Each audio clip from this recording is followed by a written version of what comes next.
상호 간의 관계를 맺고 살아갑니다. 우리는 인간관계 속에서 삶을 살아가고 있죠. 자, 그러다 보면 경조사를 꼭 챙겨야 할 때가 있어요. 경조사. 자, 경사스러운 일은 축하를 하고 굳은 일은 위로해야 될 때가 있죠. 자, 그 가운데서도 사회 통념상 결혼식과 장례식은 중요하게 여기다 보니 참석하는 경우가 많습니다. 어제도 저녁에 제가 한 집사님 이렇게 카톡을 받았는데 장례식장에 계시더라고요. 그래서 우리는 장례식에 또 결혼식에 자주 참석을 하죠. 자, 결혼식의 경우 새롭게 부부가 되는 신랑과 신부가 주인공이라고 생각하기에 결혼 준비를 신랑과 신부가 거의 도맡아서 하는 경우가 참 많아요. 하지만 엄연히 결혼식에 혼주가 있습니다. 혼주, 주인주자를 써서 즉 혼사를 주재하는 사람이 있는데 이 자녀들이 아니라 누구예요? 혼주는 양가 부모님들이죠. 따라서 자녀 결혼식이라 하더라도 엄밀하게 말을 하면 결혼식의 총책임자는 결혼 당사자인 자녀가 아니라 부모라 말할 수 있는 거예요. 그러니까 부모가 여러분 책임을 지는 거죠. 반면에 장례식은 어떨까요? 여러분 장례식은 어떨까요? 만약 아버지의 장례라면 고인은 아버지이기에 돌아가신 아버지 때문에 장례를 치르게 되는 거예요. 따라서 장례식의 주인공은 아버지처럼 보여집니다. 아버지처럼 보여져요. 하지만 상주가 있죠. 상주, 주인주자를 써서 상제를 주재하는 사람이 있는데 이때에는 누가 상주예요? 자녀가 상주가 되는 거예요. 그러기에 부모 장례라 하더라도 엄밀하게 말하면 장례식의 총책임자는 장례 당사자인 부모가 아니라 자녀라 말할 수 있는 거죠. 그런즉 장례식의 모든 절차는 산자의 몫입니다. 죽은 자는요 말이 없어요. 말이 없습니다. 실제로 고인은 자신을 어떤 식으로 장례 치르든 아무것도 할 수가 없습니다. 제가 가장 안타까웠던 장례식이 있었는데 부모님은 예수를 잘 믿었거든요. 그런데 이 자녀들이 누구 하나 예수를 안 믿었습니다. 늦게 이제 이 부모님이 이제 아버지가 장례 이제 교회를 다녔던 거예요. 그런데 집사 직분까지도 받았는데 이 자녀들이 누구 하나 타 종교를 가지고 있고 또 교회를 다니지 않다 보니까 자기 그냥 생각대로 장례를 다 하더라고요. 부모님은 안중이 없는 거죠. 자, 오늘 말씀 안으로 들어가 보면 예수님께서는요 부자와 나사로 이야기를 친히 해주고 있습니다. 오늘 이 이야기는요 여러분들이 모두 아시는 내용이에요. 작년 우리가 행복나눔 축제 봄철에 했는데 그때 2주간에 제가 이 본문을 가지고 2번 설교를 했습니다. 여러분들이 이 본문을 읽으시면서 교회를 오래 다녔던 분들 또 예전부터 교회를 이렇게 다녔던 분들은요 어떤 기대도 갖지 못할 거예요. 왜? 뻔한 이야기 또 하시겠네. 다 아는 이야기이기 때문에. 그렇지만 저는 오늘 이 말씀을 또 전할 것이고 다음 주에도 또 전할 것입니다. 그렇지만 관점이 다르기 때문에 내용이 모두 다르다라는 사실이에요. 자, 이제 때가 되어서 부자가 역시 죽게 되었습니다. 부자 역시 죽게 되었어요. 사람은 누구나 죽죠. 사람은 누구나 죽습니다. 이건 진리죠, 여러분. 영원히 변치 않죠. 부자 역시 죽었다고 성경은 기록을 해주고 있어요.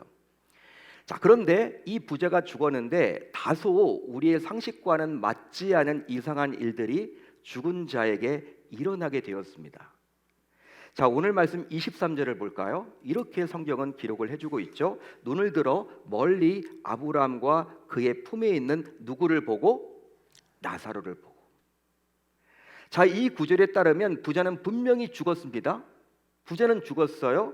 그런데 눈을 들어서 아브라함의 품에 있는 누구를 보았다고 성경은 말을 해주고 있습니까? 나사로를 보았다고. 따라서 죽은 자가 보고 있습니다.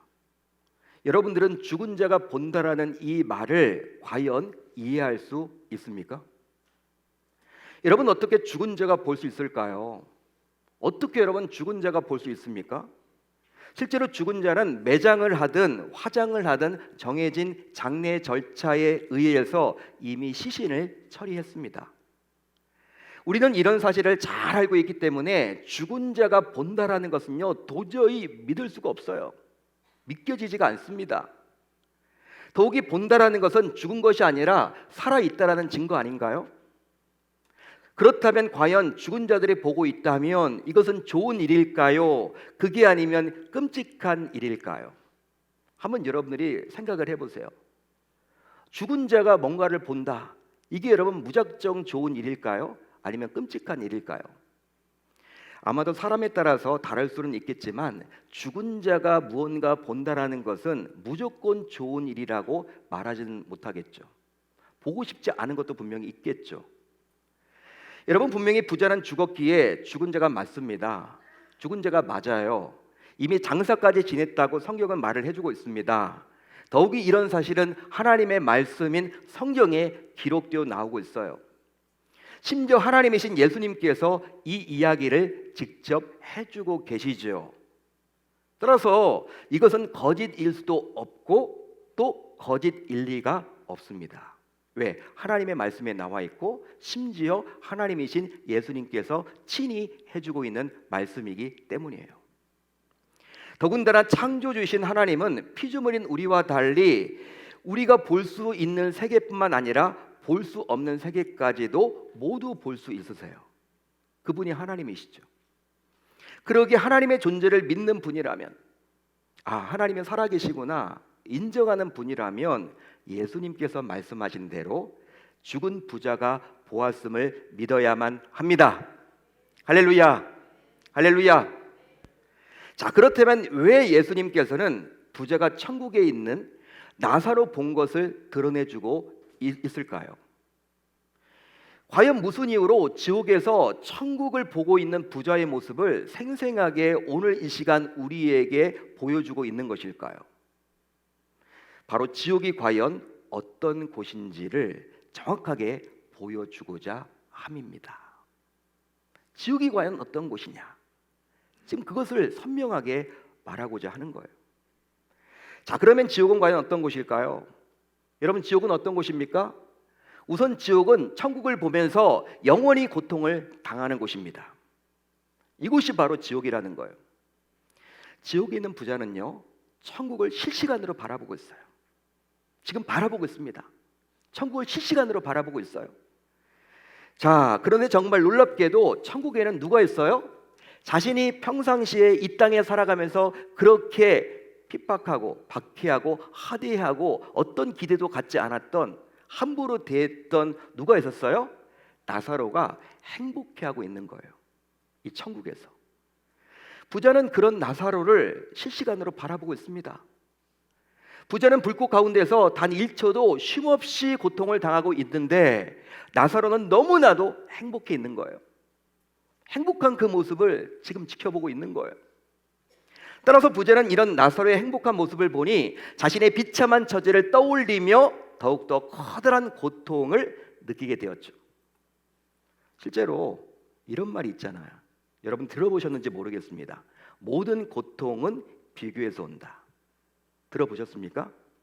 우리가 당하는 고통은요, 대부분 비교에서 온다라는 말이 있어요.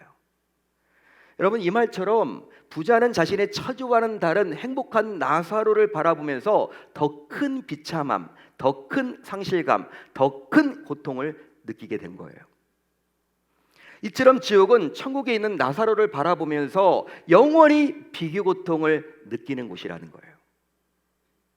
더군다나 마가복음 9장을 보면요, 예수님께서 지옥이 과연 어떤 곳인지 말씀해 주셨습니다. 자, 마가복음 9장 48절로 49절을 볼까요? 우리 같이 한번 읽어봅니다. 천천히 읽습니다. 시작. 거기에서는 구더기도 죽지 않고 불도 꺼지지 아니하느니라. 사람마다 불로써 소금 치듯함을 받으리라. 아멘. 지옥은요, 어떤 곳이에요?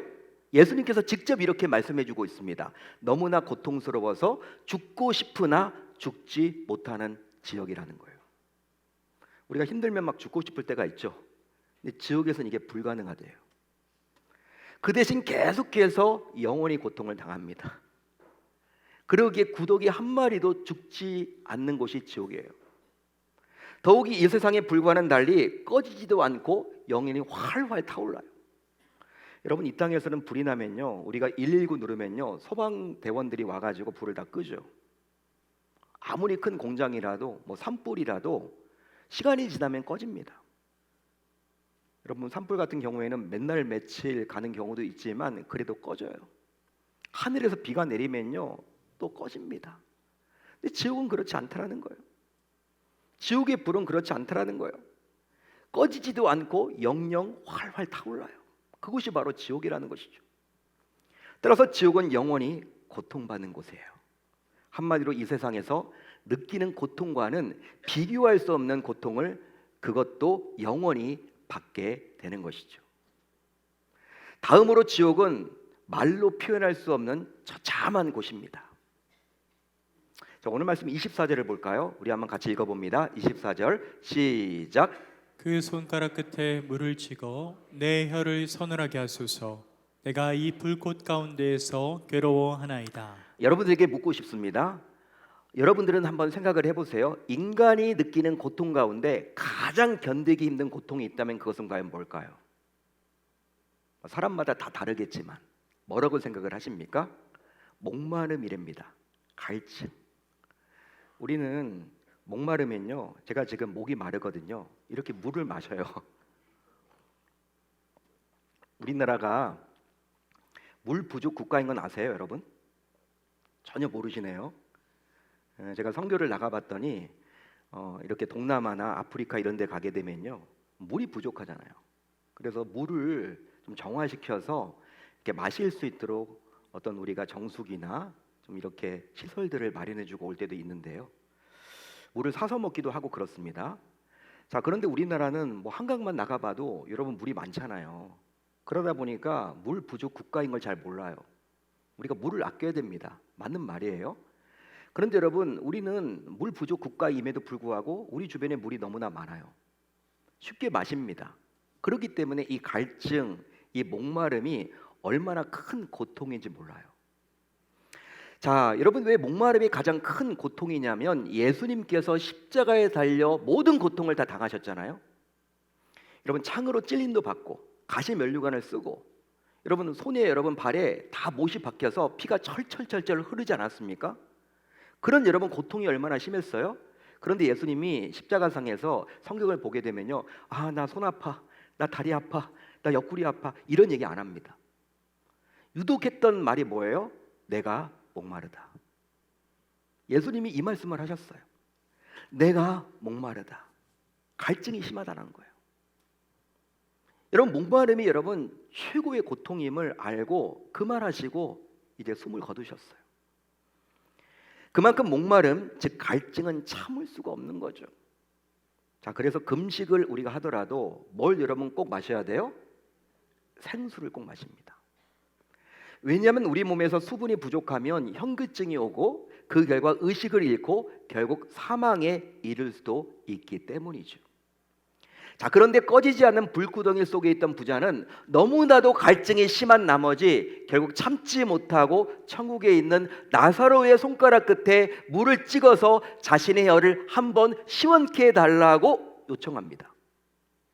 실제로 얼마나 참지 못하겠으면 자신이 그렇게 이 땅에 살면서 평상시 이렇게 무시하고 하대했던 그 나사로의 손가락을 빌려서라도 자신의 혀를 시원케 하려고 했던 것일까요? 따라서 지옥은 타지도 않고 죽지도 않고 그 결과 참을 수 없는 목마름이 영원히 있는 곳이에요. 그것이 바로 지옥입니다.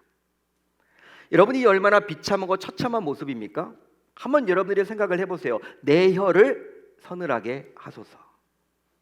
내 혀를 서늘하게 하소서. 얼마나 소박한 요구입니까?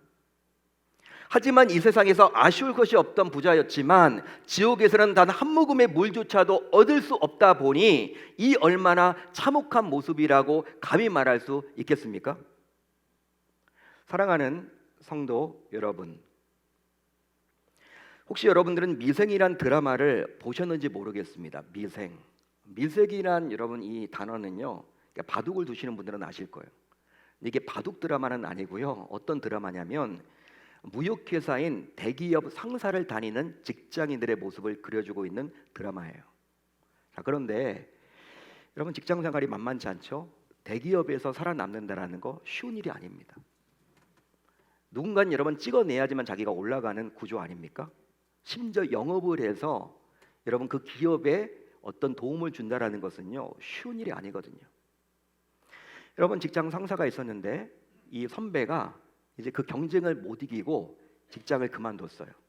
그리고 자영업을 시작했습니다.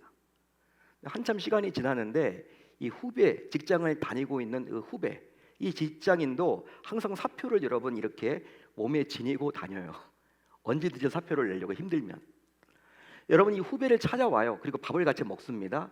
그런데 제가 왜 여러분 이 드라마에 그 당시에 보고 여러분 지금까지 뇌리에 남냐면, 그 당시 직장 상사가 밥을 먹으면서 후배에게 했던 그 이야기가 지금의 저의 뇌리에도 남아 있어요. 어떤 말이냐면 대기업에서 영업하며 살아남는 것이 전쟁이라는 거예요. 여러분, 전쟁은 뭡니까? 피 터지는 싸움이죠. 누군가는 죽여야지만 자기는 살아날 수 있다는 것이죠. 그 이야기를 합니다. 대기업에서 영업하며 살아남는 것이 전쟁이라는 거예요. 하지만 이 부분이 중요해요. 하고 싶은 이야기가 이거예요. 하지만 직장을 그만두고 자영업으로 뛰어들어서 생존하는 것은 지옥과도 같다. 전쟁은 버틸만 하는 거예요. 너 사표 내지 말라는 거예요. 상사가, 선배가 자기가 해보니까 이건 여러분 직장 나오는 순간 지옥이라는 거예요. 전쟁은 살아날 확률이라도 있지 지옥은 감당이 안 되더라는 것이죠. 자, 우리 계명교회 성도님들은 전혀 이 드라마를 안 보시기 때문에 전혀 반응이 없으시네요. 항상 성경 얘기를 해야 될 것 같아. 그렇죠? 저는 봤는데, 예? 여러분들이 한번 시간 나실 때 이건 여러분 저는 이제 신학과를 나왔고 특별히 또 학부부터 신학과를 나와서 직장 생활을 안 했기 때문에 이런 드라마를 통해서 우리 성도님들의 삶을 제가 좀 간접적으로나마 보게 되었어요. 자, 그래서 이제 세상을 살아가는 사람들은요, 종종 너무 힘든 현실 앞에서 어떤 이야기를 해요? 사는 것이 무엇 같다? 지옥 같다. 사는 것이 지옥 같다. 아니, 사는 것이 지옥 같아. 이런 이야기를 우리가 스스럼 없이 합니다. 즉, 얼마나 힘이 들면 그렇게 푸념할까 안타까움이 들기도 해요. 그걸 이해 못하는 게 아닙니다. 하지만 지옥이 그 정도라면 그래도 살만한 거예요. 그래도 살만한 겁니다. 우리가 이 세상에서 지옥 이야기를 하지만 그래도 살만한 지옥이에요. 성경이 말하는 진짜 지옥을 나중에 우리가 가보게 된다면 어떤 일이 벌어지냐면, 가보지 않고서는 도저히 설명도 또 표현도 할 수 없는 고통과 저주가 넘쳐나는 곳이라는 거예요. 자, 그렇지만 오늘 우리는 지옥을 아주 생생하게 보았습니다. 지옥에 간 부자는 죽지 않고 살아서 천국을 바라보면서 자신의 신세를 한탄하는 비참한 현장을 목격했죠. 자, 그렇다면 왜 하나님께서는 오늘 이 시간 저와 여러분들에게 이 지옥의 모습을 공개해주고 있는 것일까요? 왜 보여주고 있는 것일까요? 하나님께서는 우리에게 지옥의 모습을 공개하신 특별한 이유가 있는데요, 이 특별한 이유를 우리가 놓쳐서는 아니 되겠죠. 그렇다면 하나님은 왜 저와 여러분들에게 이 시간, 이 중요한 시간에 이 지옥을 공개하며 보여주고 있는 것일까요? 이유는 오직 하나인데, 지옥은 가야 할 곳이 결코 못 된다라는 거예요. 지옥은 가야 할 곳이 결코 못 된다. 지옥을 가서는 절대 안 된다. 너희들 지옥 가서는 안 돼. 지옥만큼은 오지 않기를 원해. 가서는 안 돼. 우리 주님의 심정이 거기에 담겨져 있는 것입니다. 따라서 이렇게 아주 현장감 있게 지옥의 모습을 공개했는데도 불구하고 예수님의 이런 경고를 무시해버리고 우리가 지옥에 가게 된다면 그것처럼 어리석은 짓은 없는 것이죠. 더욱이 아직까지도 죽으면 끝이지 지옥이 어디 있어? 눈에 보이지 않는데 지옥이 어디 있어? 여러분, 이런 식으로 우리가 이야기를 하는 분들도 있지 않습니까? 지옥이 어디 있어? 눈에 보이지도 않는데. 여러분, 그렇지만 한번 생각을 해보세요. 우리가 여러분 눈에 보이는 게 전부인가요? 우리가 여러분 인간이 눈으로 보지 못하는 게 더 많거든요. 자기 눈을 너무나 신뢰하지 마세요. 우리가 볼 수 있는 부분만 보는 거예요. 우리가 음식을 먹을 때 맛있게 먹죠, 여러분. 음식점에서 음식을 맛있게 먹습니다. 여러분, 그럴듯하게 보암직도 하고 먹음직도 해서 맛있게 먹는데 여러분 몇 배, 100배, 1000배 되는 현미경을 가지고 그 음식을 보면요, 우리 구역질 나서 못 먹어요. 예? 그 안에 여러분 지저분한 것들이 얼마나 많은데요. 세균들이 얼마나 많은데요. 미생물들이 얼마나 많은데요. 먼지들이 얼마나 많은데요. 여러분, 우리 눈으로 안 보이는 것들이 얼마나 많습니까? 실제 여러분, 공기를 우리가 봐도 공기가 눈에 안 보여도 공기가 존재하기 때문에 우리가 숨을 내쉬고 있지 않나요? 죽으면 끝이지 지옥이 어디 있냐, 믿을 수 없다, 눈으로 안 보이는데 내가 볼 수 없다, 이렇게 주장한다면 그것은 자기의 생각일 뿐이기 때문에 우리가 정신을 바짝 차려야 하는 것이죠. 왜냐하면 오늘 살펴본 부자의 모습이 바로 내일 나의 모습이 될 수도 있기 때문입니다. 믿으시면 아멘, 동의하시면 아멘. 더욱이 또 이런 분들도 계시겠죠. 아니, 핵몽나눔 축제 초청을 받아서 왔는데 왜 기분 나쁘게 지옥 이야기해? 아니, 목사님은 타이밍도 참 못 맞춰. 이럴 때 무슨 지옥 이야기를 해? 성경에 좋은 이야기가 참 많은데, 복 받는 이야기, 건강할 이야기, 자녀가 잘 되는 이야기, 돈 많이 버는 이야기, 이런 이야기를 해야지 내가 교회를 나올까 말까 하는데 무슨 지옥 이야기야. 아니, 우리 목사님은 참 센스가 없어. 이렇게 여러분들이 생각하시는 분들이 딱 두 분 계시네요. 딱 여러분들의 표정을 보니까 딱 두 분 계세요. 하지만 지옥을 말하고 계신 분이요, 제가 아니라는 거예요. 지옥을 말하고 있는 분이 누구입니까? 예수님이세요. 예수님이세요. 물론 그분께서는 하나님이다 보니 우리에게 복을 주기를 원하시는입니다. 우리에게 복 주기를 원하시는 분이에요, 예수님은. 그래서 그분은 우리에게 이 지옥의 권세를 깨트리고 천국의 복을 주고자 하늘 보좌를 버리고 이 땅에 친히 내려오셨습니다. 따라서 예수님께서는 우리가 다소 듣기 불편해 하더라도 지옥 이야기를 감추지 않는 거예요. 이 부분을 통과해야 한다는 겁니다. 그런즉 이제 이 말씀을 들은 우리 모두 제발 지옥에 가지 맙시다. 지옥에 가지 맙시다. 따라서 오늘은 바로 지옥을 청산하는 날이에요. 지옥에서 돌아서는 날입니다.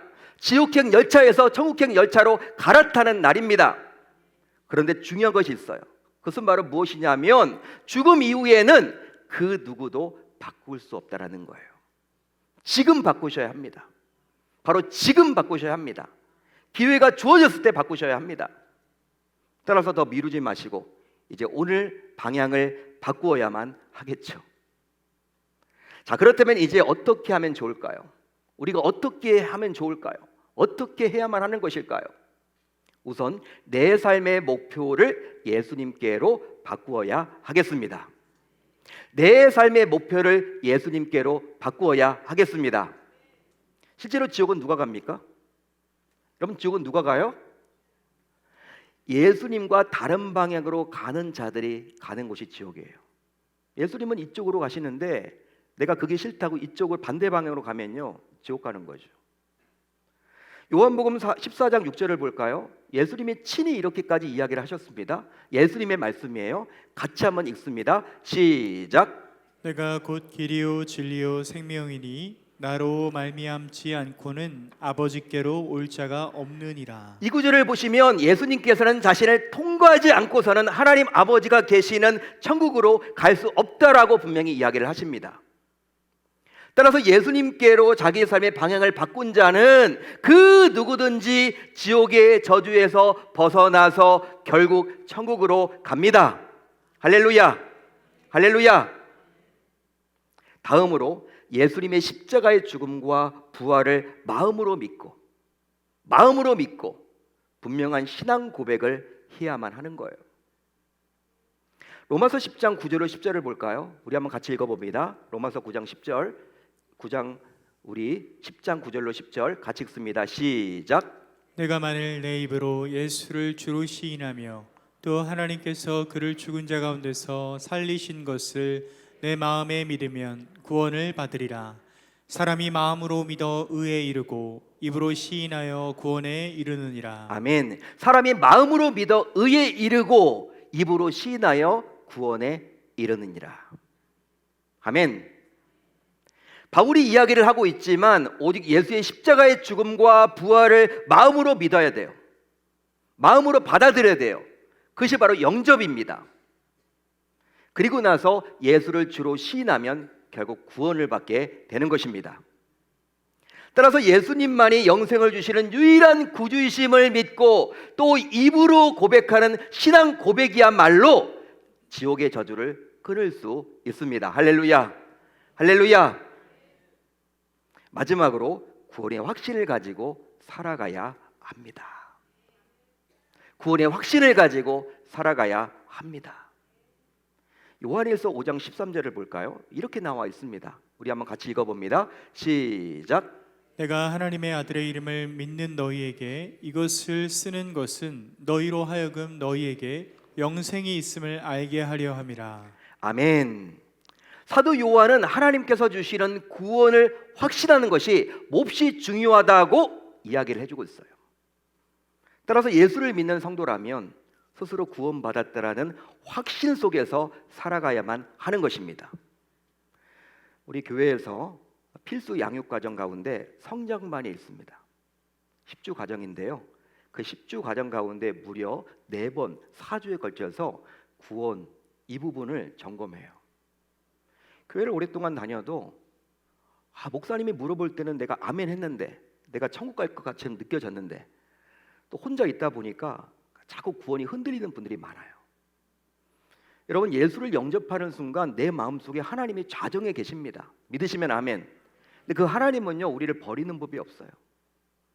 물론 우리가 죄를 짓고 우리가 또 하나님의 뜻대로 살지 못하면요, 흔들림은 있죠, 당연히. 그렇지만 그 하나님이 내가 한번 죄를 지었다고 해서 막 떠나거나 그러진 않아요. 여러분, 우리가 이런 것들 때문에 구원의 확신 없이 살아가는 경우들이 얼마나 많은지 모릅니다. 그래서 이렇게 성장반 과정을 통해서 그 부분을 딱 잡아줘요. 4주에 걸쳐서. 여러분, 이게 중요하기 때문에 그런 거예요. 자, 그렇다면 이제 여러분들에게 한번 묻겠습니다. 이제 물어보려고 하겠습니다. 만약 여러분들이 오늘 밤 죽는다면 여러분들은 구원을 받아 천국에 갈 수 있으십니까? 천국에 갈 수 있으십니까? 역시 찬양대답습니다. 찬양대는 거의 90% 이상 아멘을 하셨어요. 자, 이 질문 앞에 우리는 이 시간 정직하게 자신에게 물어보고 분명한 답을 해야만 하겠죠. 다시 한번 여러분들에게 물어보겠습니다. 남 눈치 보지 마시고 여러분들이 한번 솔직하게 대답을 해보세요. 대한민국은요, 사건 사고가 참 많아요. 어떻게 될지 모릅니다, 여러분. 실제 그래요. 요즘에 여러분 4명 가운데 한 사람은 암에 걸려요. 확률적으로. 우리나라가 여러분 암 환자가 얼마나 많은지 몰라요. 여러분, 예전보다 의료도 발달했지만 그만큼 그거에 버금가게 각종 질병들이 더 창궐하고 있어요. 어떤 병에 걸릴지 몰라요. 여러분들 건강검진 받는 거 두렵잖아요, 다. 예? 나이가 점점 들수록 한두 군데가 계속 망가지거든요. 예? 여러분, 우리가 어떻게 될지 몰라요. 이 땅에 올 때는요, 순서가 있지만 갈 때는 순서가 없는 거예요. 아니, 목사님 아직 젊은데 무슨 죽음 이야기입니까? 기분 나쁘게. 모르는 거예요, 여러분들. 진짜 그렇습니다. 여러분들, 다시 한번 묻겠습니다. 지금이라도 주님께서 나를 부르신다면 나는 저 영원한 하나님의 나라에 들어갈 수 있습니까? 여러분, 운전을 하다 보면 목적지와 다른 방향으로 갈 때가 있을 때가 있죠. 나는 이쪽으로 가고 싶은데 운전을 하다 보니까 내가 지금 다른 방향으로 가고 있어. 잘못된 방향으로 가고 있어. 반대 방향으로 가고 있어. 그럴 때가 있죠, 여러분. 그럴 때 어떻게 해야 됩니까? 우선 유턴이란 표지판을 빨리 찾아서 즉시 유턴해야 돼요. 즉시 유턴해야 됩니다. 왜냐하면 그렇게 하지 않으면 목적지에 도달할 수 없기 때문이죠. 따라서 이 중요한 시간에 예수님께서 지옥을 보여주신 것은 우리가 빨리 예수님께로 유턴하라는 촉구입니다. 하나님의 심정이 여기에 담겨져 있는 거예요. 그런데 안타깝게도 미루면 미룰수록 어떤 일이 일어날까요? 어떤 일이 일어날까요? 시간만 낭비하고 에너지만 빼앗기고 결국 항상 죽음에 대한 두려움 속에서 삶을 살아갈 수밖에 없다라는 것이죠. 그런즉 지금 당장 예수님을 영접하고 내 삶의 방향을 예수님께로 뉴턴해 봅시다. 그렇게 하고자 이제 솔직하게 다음에 영접 기도를 따라서 해주시면 좋을 것 같아요. 그렇게 함으로 주일 예배를 드리면서도 여전히 구원의 확신을 갖지 못한 채 살아가는 분들이 행여나 여러분들 가운데 계신다면 오늘 솔직한 이 고백을 통해서 예수님을 온전히 완전히 영접하시기를 바랍니다. 또 행복나눔 축제에 초청받아서 오셨더라도 다음에 영접 기도를 따라서 해봄으로 이 시간 예수님께로 삶의 방향을 유턴해서 죽음 이후에 지옥이 아니라 천국에 모두 갈 수 있어야 할 줄로 믿습니다. 자, 이제 우리 모두 따라서 한번 해주시면 좋을 것 같아요. 근데 이 기도가 낯설기 때문에 모셔온 분들은요, 옆에 손을 잡을 수 있는 관계면 손을 잡아주시고 같이 여러분들이 해주시면 좋겠습니다. 교회를 오랫동안 다녔던 분들도 따라 해주시고요. 이 영접 기도를 한번 따라 해주시면 좋겠습니다. 자, 눈을 한번 감아주세요. 네. 제가 먼저 기도하면 여러분들이 따라해 주십시오. 마음으로 한번 따라해 주십시오. 누구 눈치 보지 마시고 따라해 주십시오. 하나님 아버지, 나는 주인입니다. 그동안 내가 내 삶의 주인으로 살아왔음을 회개합니다. 용서해 주옵소서. 이제 예수님이 나의 주가 되심을 믿습니다. 나의 삶의 주인이신 줄로 믿습니다. 예수님이 나의 모든 죄를 지시고 십자가에 달려 죽으셨고 또 3일 후에 부활하셨음도 믿습니다. 이제 나는 오직 예수님의 공로로 천국에 갈 수 있음을 믿습니다. 예수님의 이름으로 기도합니다. 아멘. 여러분들이 따라하셨잖아요. 자발적으로 이 영접 기도를 따라하셨다면 제가 권면을 드렸기 때문이 아니에요. 싫으면 못합니다. 안 합니다. 여러분 자유 우리가 있잖아요. 다 분위기에 편성해서 따라했다고 생각하지 마시고 여러분들이 따라서 고백할 수 있도록 하나님께서 여러분들의 입술을 주관해 주셨고 마음을 주셨다라는 거예요. 따라서 이제 여러분들은 하나님의 자녀가 되었기에 지옥에 가지 않기를 소망하고 바라는 우리 주님의 그 심정을 떠올리며 이제 교회를 통해서 지속적으로 신앙생활을 할 수 있어야 할 줄 우리 주님의 이름으로 축원합니다. 그렇게 살아보겠다라고 결단하고 다짐하는 저와 여러분들이 다 되실 수 있기를 바랍니다.